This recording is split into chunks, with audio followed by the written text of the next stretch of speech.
नाज़रीन, breaking news share करे रहा आहियूं त सदर आरिफ अलवी 6 नवंबर ते इलेक्शन कराइण जी तजवीज़ ॾेई छॾी आहे। उन हवाले सां सदर आरिफ अलवी इलेक्शन कमिश्नर खे ख़त बि लिखियो आहे।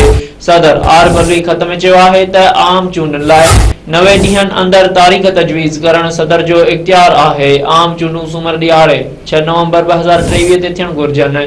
ख़त में सदर आरिफ अलवी इख्तियार कयो आहे त आइनी ज़िम्मेवारी पूरी करण लाइ चीफ इलेक्शन कमिश्नर के मुलाक़ात लाइ घुरायो, जीअं आइन ऐं उन जो हुकुम लागू करण जे तरीक़ेकार के वाज़े करे सघिजे। चीफ इलेक्शन कमिश्नर जवाब में बरअक्स मौक़िफ़ इख्तियार कयो त ही इलेक्शन कमीशन जो इख्तियार आहे। नाज़रीन, असां हिकु भेरो ॿीहर ॿुधाए रहिया आहियूं त सदर आरिफ अलवी 6 नवंबर ते इलेक्शन कराइण जी तजवीज़ ॾेई छॾी आहे।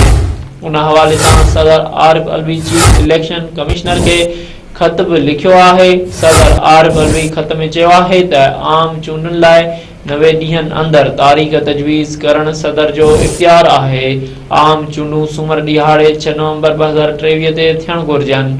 ख़त में सदर आरिफ अलवी मौक़िफ़ इख्तियार कयो आहे त आइनी ज़िम्मेवारी पूरी करण लाइ चीफ इलेक्शन कमिश्नर के मुलाक़ात लाइ घुरायो, जीअं आइन ऐं उन जो हुकुम लागू करण जे तरीक़ेकार के वाज़े करे सघिजे। चीफ इलेक्शन कमिश्नर जवाब में बरअक्स मौक़िफ़ इख्तियार कयो त ही इलेक्शन कमीशन जो इख्तियार आहे।